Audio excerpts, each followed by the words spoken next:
मानव में सिक्के की दास्ता और बल का दुरुपयोग ये मनुष्य को पशु बना देता है, मानव को मानव नहीं रहने देता, मानव को दानव बना देता है। सिक्के की गुलामी क्या है? सिक्के का दुरुपयोग करना। तो जो व्यक्ति सिक्के का दुरुपयोग करता है वो सिक्के का दास है, सिक्के का गुलाम है। जैसे सिक्के के बल पे किसी का मर्डर करा देना, किसी को पैसा दे करके किसी की मरवा देना, गुंडे लगा देना उसके पीछे, इस सिक्के की गुलामी। सिक्के की गुलामी जो नहीं, सिक्के को सदुपयोग किया जाए, अच्छे कामों में खर्च किया जाए, वो सिक्के का सदुपयोग है। वो सिक्के के सदुपयोग गुलाम नहीं बनाता है। गुलाम वह बनाता है सिक्के का वो जो सिक्के का संग्रह करते हैं और सिक्के का संग्रह करके वो उसका दुरुपयोग करते हैं। जैसे सिक्के से जुआ खेलते हैं, दूसरे को मृत्यु करा देना, या और ऐसे बुरे कर्म जो समाज के उपयोगी न हो, वो सिक्के के गुलाम होते हैं। और बल का दुरुपयोग करना, अपने पास कोई भी बल है, सामाजिक बल है, बल जितने भी हैं समाज के हैं। शरीर का जो बल है ये भी समाज का है, क्योंकि शरीर भी छोटेपन से पाल पोस कर माता पिता ने पैदा किया, फिर जो समाज में सभी ने सहायता देकर इसको इतना बड़ा किया, किसी ने इसको शिक्षा दी, किसी ने और तरह के सारा संवारा, और बढ़ते बढ़ते वो इस काबिल हो जाता है कि सदुपयोग करूं कि दुरुपयोग करूं। तो बल का दुरुपयोग, तो बल उसका निजी नहीं है, सामाजिक है, और सामाजिक बल का दुरुपयोग करने का अधिकार किसी का नहीं होता है, कि वो समाज की धरोहर है। सिक्का भी समाज की धरोहर है, और बल भी तुम्हारा दिया हुआ, तुम्हारे पास जो है वो समाज का दिया हुआ बल है। और समाज के ऊपर यदि हम दुरुपयोग करते हैं उसके भयंकर परिणाम होते हैं। जो चीज़ समाज की हमारी व्यक्तिगत नहीं है, तो समाज की चीज़ का समाज के ऊपर दुरुपयोग करना ये बहुत ही दुर्गुण है। समाज की चीज़ का समाज के ऊपर दुरुपयोग करना, जैसे किसी से अन्न लाए और अन्न ला करके जहर मिला करके उसी को खिला दिया। अन्न उसने दिया है और जहर मिला के उसको खिला दिया गया, तो ये अन्न का ये दुरुपयोग हुआ। तो जो व्यक्ति हमारे पे भलाई करता हो उसके लिए हम बुराई सोचते हो, ये अमानवता मानवता नहीं है। तो इसी प्रकार से सिक्का भी समाज का है, और हमारे पास जो बल हैं ये भी समाज के हैं। इनका हमको सदुपयोग करना चाहिए, दुरुपयोग नहीं करना चाहिए। सदुपयोग करने से हमारे अंदर सद्गुणों का विकास होगा, बुद्धि का विकास होगा, अपना मन पवित्र होगा, हृदय पवित्र होगा, और हम उच्चता को प्राप्त होंगे। और यदि हम दुरुपयोग करेंगे इनका तो हमको ये अधोगति को ले जाएगा, हमारा मन मस्तिष्क सब बेकार कर देगा, और हमको मानव न बना करके दानव बना देगा। ये विवेक हमारा खत्म हो जाएगा, मन सो जाएगा विवेक। इसलिए विवेक के प्रकाश में हमको बलों का सदुपयोग करना चाहिए। तो इसी प्रकार से सिक्के और बल का सदुपयोग करके हम पूर्ण मानव बन सकते हैं। यदि हम इसका दुरुपयोग करने लग जाएंगे तो हम जो है राक्षस बन जाएंगे। संसार के अंदर हमको विभिन्न प्रकार के बल प्राप्त होते हैं। कई लोगों के, अच्छे मनुष्य के भी बल प्राप्त होते हैं और बुरे व्यक्तियों के भी बल प्राप्त होते हैं। तो उन बलों को हम उसको ऐसी दिशा दें जिसका उनका भी भला हो, जिनका बल अपन ले रहे हैं, और उससे समाज का भी हित हो। जिसका बल है उस बल देने वाले का भी उसका हित होना चाहिए, और समाज में भी उसका हित होता। ये उसका बल का सदुपयोग है। और बल वाले का उसका भी अहित हो रहा हो, उस बल का प्रयोग करके हम दूसरे का भी अहित करते हो, तो वो बल किसी काम के नहीं है। उससे हमारा अंतःकरण गंदा होगा और हम वो पाप कर्म कहलाएगा। पाप का फल दुख होता है, हम दुखी होंगे उसको, क्योंकि उस बल का हमने सदुपयोग नहीं किया, दुरुपयोग किया। इसी प्रकार से सिक्के का भी दुरुपयोग होता है, जहां से सिक्का प्राप्त हुआ है उसका हम जुआ खेल जाएं। सिक्का सदुपयोग करने के लिए, दान धर्म परोपकार करने के लिए होता है, और दूसरे का हित करने के लिए होता है, उसके हम जुआ खेल जाएं या किसी का अहित करने में लगा दें उस पैसे को, ये उसका दुरुपयोग हो गया। इसलिए समाज की कोई भी वस्तु, जितने भी वस्तुएं हैं, सब साधन है, तो साधन का दुरुपयोग करना ये अमानवता है। ये शरीर भी हमारा साधन है, और शरीर के साथ में जो भी हमारे को प्राप्त है सही संबंध से, वो सभी साधन हैं। तो इन साधनों का सदुपयोग करना ही साधना है, और यदि हम ऐसा नहीं करते तो हम असाधन युक्त हो जाते हैं, साधन युक्त नहीं रहते। जो साधनाशील व्यक्ति है वही मानव कहलाता है।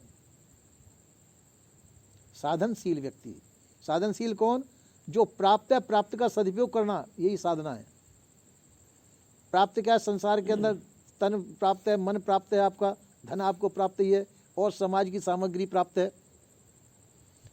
तो इनका सदुपयोग करना ही साधना है, और साधना करने वाला व्यक्ति ही साधन करके पवित्र हो सकता है, साधना संपन्न हो सकता है। वो अपना भी हित कर सकता है और दूसरों का भी हित कर सकता है, क्योंकि साधना, जो साधन प्राप्त हैं, वह समाज के अपने व्यक्तिगत नहीं है। शरीर भी अपना व्यक्तिगत नहीं है, कोई भी चीज़ अपनी व्यक्तिगत नहीं है। तो व्यक्तिगत चीज़ का हम दुरुपयोग कैसे कर सकते हैं? और करते हैं तो वो अपराध है, करते हैं वो हम अपराधी कहलाएंगे, और अपराधी व्यक्ति दंडनीय होता है। समाज उसको दंड देगा, किसी न किसी प्रकार से उसको दंड प्राप्त होगा, फिर वो पछताएगा। कभी भगवान को दुख, भगवान को उसका कहलाएगा, किसी व्यक्ति को उसका कारण ठहराएगा, किसी न किसी के ऊपर डाल करके वो अपना क्षोभ मिटाएगा। इसलिए हमको चाहिए कि पहले ही विवेक युक्त कर्म करना चाहिए। विवेक के प्रकाश में ही हमको सब कर्म करने चाहिए। हम जो है बुद्धि के द्वारा काम करते हैं, बुद्धि हमारी संस्कार दोषों से दूषित है। तो जब जैसा अवसर आएगा, बुद्धि जिस रंग में रंगी होगी वैसी हमको सलाह देगी, वैसे ही हमारे से काम होंगे, पाप या पुण्य, फिर हमको पछताना भी पड़ेगा। और यदि हम बुद्धि को विवेकवती बना के रखें पहले से ही, तो बुद्धि हमको सही सलाह देगी, बुद्धि हमको सही सलाह देगी। और तो कहने का मतलब विवेक का आदर करें हम। तो विवेक का आदर करने से विवेक हमको सब प्रकार से रक्षा करेगा, और वह सलाह देगा जो सब तरह से सलाह है, जो आपकी रक्षा होगी। इसलिए विवेक का हमको आदर करना चाहिए, प्राप्त का सदुपयोग करना चाहिए। जो विवेक का आदर और प्राप्त का सदुपयोग करता है वो साधन युक्त मनुष्य कहलाता है, साधन संपन्न व्यक्ति कहलाता है। क्योंकि सभी साधन जो प्राप्त है उनका आप सदुपयोग कर रहे हैं, दुरुपयोग नहीं कर रहे हैं। दुरुपयोग कहलाते हैं कि उन साधनों से किसी का अहित करते हो, वो दुरुपयोग करना हो गया। और जो साधन आपके पास प्राप्त हैं उन साधनों से दूसरे का हित करते हो, तो समझो आपका सदुपयोग हो रहा है। तो इसी प्रकार से हमारे पास जो भी कुछ है उसका आप सदुपयोग करें, दूसरे का हित करें, कल्याण करें, दूसरे की सेवा में हमारे पास जो भी है, जन कल्याण जन सेवा उससे होनी चाहिए। तो हम उस भार से हल्के हो जाएंगे। और यदि हम ऐसा नहीं उसका दुरुपयोग करते हैं, जैसे आपके पास 2 पैसे रखे हुए और किसी अपराधी ने कहा कि 2 पैसे मुझे दे दो, 2 पैसे उसने, 2 पैसे या 2 रुपये या 200 रुपये आपने उसको दे दिए। उसने जाल बनाया मछली पकड़ने का, तो जाल बनाया मछली पकड़ने का, कितना आपने 200 रुपये दिए, उसका जाल बनाया उसने, और उससे मछली पकड़ेगा पालेगा, तो वो पाप के कारण कौन हुए? आप। आपने मछली पकड़ने के लिए, जाल बनाने के लिए उसको पैसे दिए 2, तो वो उसका क्या करेगा 200 रुपये का, ये पहले सोचना चाहिए। वो उसका सदुपयोग करेगा कि दुरुपयोग करेगा? तो इसी प्रकार से हमारा कर्तव्य होता है, हम सोच समझ करके कार्य करें। हमारा कोई भी कार्य अशुभ न हो, शुभ शुभ कर्म हो। हमारा भाव भी पवित्र हो, बुद्धि पवित्र हो। तो पवित्र बुद्धि द्वारा, विवेक के द्वारा सोचा हुआ, समझा हुआ, किया हुआ कर्म शुद्ध होते हैं। तो इसी प्रकार से हम जो है समाज में रहते हैं, इन चीज़ों की तरफ से हम बेमुख होते हैं, यानी उनकी तरफ ध्यान नहीं देते, और ध्यान न देते हुए हम वो कर बैठते हैं जो हमको नहीं करना चाहिए, फिर पछताना पड़ता है। जो व्यक्ति बिना विवेक के काम करता, बिना विवेक भटकत फिरे पकड़ शब्द की इच्छा, सदगुरुदेव ने कहा। तो बिना विवेक के हम जो कार्य करते हैं, फिर बाद में हमको पछताना पड़ता है।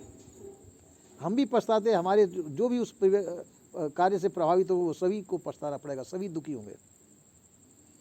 इसलिए हमको चाहिए कि अपने सलाह लेनी है तो अपने विवेक से सलाह लो। विवेक गुरु है जो तुम्हारे अंदर विराजमान है, तो अपने विवेक गुरु से सलाह लेकर के फिर कार्य करें। विवेक आपको कभी धोखा नहीं देगा, बुद्धि धोखा दे सकती है, क्योंकि बुद्धि में संस्कार दोष हैं, वो तुमको धोखा दे सकते हैं। पर शांत होकर बैठ जाइए, बुद्धि को एक तरफ कर दीजिए, विवेक से पूछिए मैं क्या करूं इस समय पर,